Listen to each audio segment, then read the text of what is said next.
اس سے کہ تم شک میں نہ پڑو۔ ہاں یہ اور بات ہے کہ وہ معاملہ نقد تجارت کی شکل میں ہو یا آپس میں تم لین دین کر رہے ہو تو تم پر اس کے نہ لکھنے میں کوئی گناہ نہیں۔ خرید و فروخت کے وقت بھی گواہ مقرر کر لیا کرو، اور یاد رکھو کہ نہ تو لکھنے والے کو نقصان پہنچایا جائے نہ گواہ کو، اور اگر تم یہ کرو تو یہ تمہاری کھلی نافرمانی ہے۔ اللہ سے ڈرو، اللہ تمہیں تعلیم دے رہا ہے اور اللہ ہر چیز کو خوب جاننے والا ہے۔ یہاں پر دیکھیں کہ جب سودی نظام کی سختی سے ممانعت ہے اور صدقات اور خیرات کا اللہ سبحانہ و تعالیٰ کی طرف سے حکم ہے، تو پھر ایسے معاشرے میں قرضوں کی بہت ضرورت پڑتی ہے، کیونکہ سود تو ویسے ہی حرام ہے اور ہر شخص صدقہ و خیرات کی استطاعت نہیں رکھتا۔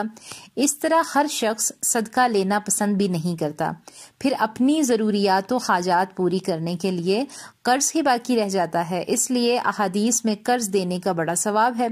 تاہم قرض جس طرح ایک ناگزیر ضرورت ہے، اس میں بے احتیاطی یا تساہل جھگڑوں کا باعث بن جاتا ہے۔ اس لیے اس آیت میں، جسے آیت الدین کہا جاتا ہے اور جو قرآن کی سب سے لمبی آیت ہے، اللہ تعالیٰ نے قرض کے سلسلے میں ضروری ہدایات دی ہیں امت مسلمہ کو، تاکہ یہ بغیر وجہ کی جو لڑائی جھگڑے ہوتے ہیں اس کا باعث نہ بنے۔ اس لیے ایک حکم یہ دیا گیا کہ مدت کا تعین کر لو، دوسرا یہ کہ اسے لکھ لو، تیسرا یہ کہ اس پر مسلمانوں میں سے 2 مرد یا 1 مرد اور 2 عورتوں کو گواہ بنا لو۔ اور اگر اب عورتوں کو بلانا پڑے گواہی کے لیے تو ان عورتوں کو بلاؤ جن کا تمہیں پتا ہے کہ وہ گواہی دے سکتی ہیں۔ ایسی عورتیں جو مضبوط ہیں، ثابت قدم ہیں، جھوٹی نہیں ہوں، مکر نہ کرنے والی ہوں۔ یہ ایک مرد کی جگہ 2 عورتیں کیوں بلائی جائیں؟ کیا یہ تعصب ہے؟ تو بعض عورتیں جن کو اپنی تعلیم پر غرور ہے اور بہت خود اعتماد ہیں، وہ بہت اس بات پر بولتی ہیں کہ اسلام نے عورتوں کو صحیح حقوق نہیں دیے۔ کئی فارم پر جا کر یہ کہتی ہیں کہ ہماری گواہی عادی ہے تو پھر ہم پوری نمازیں کیوں پڑھیں یا روزے پورے کیوں رکھیں؟ اسلام کو بدنام کرنے والی عورتیں۔ دوسری وہ کہ وہ دوسری مسلمان عورتوں کو بھی گمراہ کر دیتی ہیں اور یہ کہتی ہیں کہ اسلام مردوں کا مذہب ہے، لیکن اس بات کو نہیں دیکھتی کہ جب اسلام انہیں ہر مہینے حیض کے دنوں میں نماز سے چھٹی دیتا ہے، جب اسلام انہیں مسجد میں جماعت پڑھنے کو عورت کے لیے لازم نہیں کرتا، اسلام حیض کے دنوں میں ان کو روزے رکھنے سے چھٹی دیتا ہے، تو یہ چیزیں جو ہیں یہ بھول جاتی ہیں۔ اب دیکھیں کہ گواہی ایک ذمہ داری کا نام ہے۔ اس پر تو خوش ہونے والی بات ہے کہ ہمیں باری کام سے دور رکھا گیا ہے، آپ کے لیے تو آسانی پیدا کی گئی ہے۔ اللہ تعالیٰ نے عورت کو رعایت دے دی ہے کہ اگر ایک عورت بھول جائے تو دوسری عورت اسے یاد کروا دے۔ اللہ تعالیٰ نے مرد کو مضبوط اور ثابت قدم بنایا ہے، عورت کو نرم و نازک بنایا ہے۔ عورت میں جذبات زیادہ ہوتے ہیں۔ عورت اور مرد میں جسمانی طور پر فرق ہے، عورت اور مرد کی ذمہ داریوں میں فرق ہے۔ عورت پر کوئی معاشی ذمہ داری نہیں ڈالی گئی۔ گواہی اکیلی نہیں دینا، اس میں عورت کا ایک اپنا حسن ہے۔ نیکی اور ثواب میں کوئی فرق نہیں ہے۔ ایک مرد کی پھر بھی ضرورت ہے، ایک مرد اور 2 عورتیں لازمی ہیں۔ کیا مرد نہیں بھول سکتا؟ ایک سوال پیدا ہوتا ہے۔ تو بھولنے کی کیفیت کا نام نسیان ہے۔ انسان بھولنے والا ہے۔ اللہ تعالیٰ نے انسان کو زندگی میں مختلف چوٹیں لگانی ہوتی ہیں، یہ بھی اللہ تعالیٰ کی نعمت ہے کہ ہم پرانی تکالیف کو بھول جاتے ہیں۔ اللہ ہم سے وہ تکلیف دور کر دیتے ہیں، آہستہ آہستہ وہ غم بھول جاتا ہے، ورنہ تو پھر بعض اوقات ہم ایک ہی چیز کو لے کے بہت چڑچڑے ہو جاتے ہیں۔ اور عورت کے جسم میں حیض کے دنوں میں بہت ساری تبدیلیاں آتی ہیں، جس کی وجہ سے اس کے مزاج میں بھی تبدیلی آتی ہے، چڑچڑاپن پیدا ہوتا ہے، بچے کی پیدائش کے وقت اس کی حالت میں فرق آ جاتا ہے، اور اس کی پوری تفصیل جیسا کہ ہم خواتین کے بارے میں اکثر بات کرتے ہیں، اس میں یہ تمام تر چیزیں جو ہیں ہم جانتے ہیں کہ عورت میں اور مرد میں کیا فرق ہے۔ یہاں ہم نے یہ غور و فکر کی بات لینی ہے کہ یہ سب باتیں اللہ تعالیٰ بتا رہے ہیں، کسے بتا رہے ہیں؟ ہمارے نبی صلی اللہ علیہ وسلم کو، اور ہمارے نبی صلی اللہ علیہ وسلم کے ذریعے یہ ہم تک پہنچ رہی ہیں۔ ظاہر ہے کہ اللہ تعالیٰ نے پیدا کیا ہے، یہ اللہ تعالیٰ کو معلوم ہے کہ کس سے کون سا کام لینا ہے، کیونکہ رضاعت کے لیے معاملے میں صرف عورت کی گواہی لی جاتی ہے، اور صرف ایک عورت کے کہنے پر رضاعت ثابت ہو جاتی ہے کہ کس عورت نے بچے کو دودھ پلایا ہے۔ یہ نرس بھی گواہی دے سکتی ہے۔ اس لیے ہم نے ان بحثوں میں نہیں پڑنا بلکہ اللہ تعالیٰ کے پیغام پہ نظر رکھنی ہے۔ آگے اللہ تعالیٰ فرماتے ہیں اور گواہ بھی انکار نہ کیا کریں جب گواہ بننے کے لیے بلایا جائے۔ اب یہاں پر دیکھیں کہ جب گواہوں کو بلایا جائے تو وہ نخرے نہیں کریں۔ جب بھی آپ کے پاس کوئی نعمت آئے تو اللہ تعالیٰ کا شکر ادا کریں، کبھی کوئی مدد مانگے تو اللہ تعالیٰ کا شکر ادا کریں، کبھی کوئی غلط وقت پر فون کر دے اور غصہ آنے لگے تو اللہ تعالیٰ کا شکر ادا کر دیں کہ اللہ نے مجھے اس قابل بنایا کہ کسی نے مجھ سے کہا اور مجھ سے مدد مانگی۔ پھر اللہ تعالیٰ فرماتے ہیں اور تم اس کے بار بار لکھنے سے اکتایا مت کرو، خواہ وہ معاملہ چھوٹا ہو یا بڑا، اس کی میعاد تک یہ لکھ لینا۔ تو یہاں پر دیکھیں کہ سستی نہ کرنے کا حکم ہے۔ یہ جو ڈیل چل رہی تھی اس کو ضرور لکھو۔ یہاں دہرائی کروائی جا رہی ہے کہ معاملہ چھوٹا ہو یا بڑا ہو، لکھو ضرور، پورا حساب کتاب لکھو۔ وہ حدیث ضرور یاد رکھیں کہ اللہ آپ کی فریاد نہیں سنتا جب تک کہ آپ معاملے کا حساب کتاب مقررہ مدت نہیں لکھیں گے۔ لوگ ناراض ہو جاتے ہیں، غصہ کر لیتے ہیں۔ آپ یہ کہہ دیں کہ مجھے اللہ سے ڈر لگتا ہے کہ اللہ میری دعا نہیں سنے گا۔ تو ان چیزوں کے بارے میں ہمیں حساب رکھنا چاہیے کہ کوئی کمیٹی ڈالنی ہو، قرض کا معاملہ ہو یا کسی کے لیے کہیں خرچ کیا ہے تو اپنا حساب کتاب لکھ کر رکھیں، کیونکہ اس سے معاشرے میں فتنے اور فسادات نہیں ہوتے۔ پھر آگے دیکھیں کہ اللہ تعالیٰ کیا فرما رہے ہیں۔ انصاف کی بات ہو رہی ہے کہ انصاف کا زیادہ قائم رکھنے والا اللہ کے نزدیک اور شہادت کا زیادہ درست رکھنے والا ہے اور زیادہ سزاوار ہے اس بات کا کہ تم معاملے کے متعلق کسی شبہ میں نہ پڑ جاؤ۔ تو یہاں سے لے کے آیت کے لاسٹ تک دیکھیں کہ اللہ تعالیٰ کیا بات کر رہے ہیں کہ اللہ کے نزدیک یہ بات بہت انصاف والی ہے اور گواہی کو بھی درست رکھنے والی ہے۔ کیا ہے اس سے کیا ہوتا ہے کہ تعلقات خراب ہوتے ہیں کیونکہ لوگ لکھتے نہیں ہیں۔ جب لکھتے نہیں ہیں تو اس سے معاملات خراب ہونے لگتے ہیں۔ صرف اس لیے لکھیں کہ اللہ تعالیٰ کی مدد آئے گی۔ اس کا ایک اور فائدہ بھی ہے کہ مثال کے طور پہ اگر 1 مہینے کے لیے قرض دیا ہے تو قرض دینے سے پہلے مہینے تک آپ کو اتنی رقم کے صدقے کا اجر ملتا ہے۔ اگر مقررہ مدت گزر گئی تو آپ کا اجر دگنا ہو جائے گا۔ لکھوانے کے 2 فائدے ہیں، صدقے کا اجر اور حساب کتاب صحیح رہتا ہے۔ آرگنائزیشن اور ادارے بھی اس لیے کامیابی سے چلتے ہیں کہ حساب کتاب صحیح رکھا ہے۔ کون کچھ دے کر گیا ہے وہ بھی لکھا جائے اور کسی نے کچھ استعمال کیا ہے تو وہ بھی لکھا جائے۔ اللہ تعالیٰ کی رحمت اور برکت ساتھ رہے گی۔ اگر کوئی بھول جائے تو لکھا ہوا سامنے آ جاتا ہے اور گواہ بھی ساتھ ہوتا ہے۔ یہاں ہمارے لیے عمل کی کیا بات ہے کہ لکھنے کی عادت ڈالیں۔ اگر تو پیسے دیے اور چیز لے لی پھر گناہ نہیں، لیکن اگر نہیں لکھیں تو کیا ہوتا ہے کہ ہم نے ادار پہ کچھ چیز تو لے لی لیکن ہمارا گواہ بھی موجود نہیں ہے، پھر وہ فتنہ بنے گا۔ تو گواہ بنا لیں تو یہ بہتر ہے، یعنی واپس کرنی پڑے رقم تو رسید دکھا دیتے ہیں۔ ہمارے ہاں تو گواہ کو تنگ کیا جاتا ہے۔ حدیث سے ہمیں یہ پتہ چلتا ہے کہ گواہی کو چھپانا بہت بڑا گناہ ہے۔ حق کو حق کہیں، نرم آواز سے بات کہیں۔ اور ہمارے لیے عمل کے نقطے ہیں کہ اللہ تعالیٰ سے ڈرنا ہے۔ اس آیت کی روشنی میں آیت دین کو دیکھ لیں کہ کہیں عبادات کا ذکر نہیں ہے، اس میں معاشرتی زندگی باہمی حسن سلوک کا نام ہے، آپس کے لین دین کی بات ہے، آپس کے معاملات کو بہترین رکھنے کی بات ہے، تجارت اور کاروبار کے معاملات میں عدل اور اسلامی اصولوں کو سامنے رکھنے کی بات ہے۔ اللہ سبحانہ و تعالیٰ سے دعا ہے کہ اللہ سبحانہ و تعالیٰ ہمیں اس آیات کی روشنی میں عمل کرنے کی توفیق عطا فرمائے اور ہم عام زندگی میں جو بھی معاملات کرتے ہیں اللہ تعالیٰ ہمیں احسن طریقے سے انہیں نبھانے کی توفیق عطا فرمائے، اور ہم جو بھی لین دین کا معاملہ ہو اسے لکھ لیا کریں، اپنے پاس محفوظ رکھا کریں، کوئی نہ کوئی ایک چیز یاد رکھا کریں ڈیٹ کے علاوہ بھی کہ جب یہ کام ہو رہا تھا، تو کوئی بھی ایسی بات جو کہ اس بندے کے بھی ذہن میں ہو، ہمارے بھی ذہن میں ہو، تو لکھا ہوا جب سامنے آئے تو اسے بھی یاد آ جائے اور ہمیں بھی یاد آ جائے۔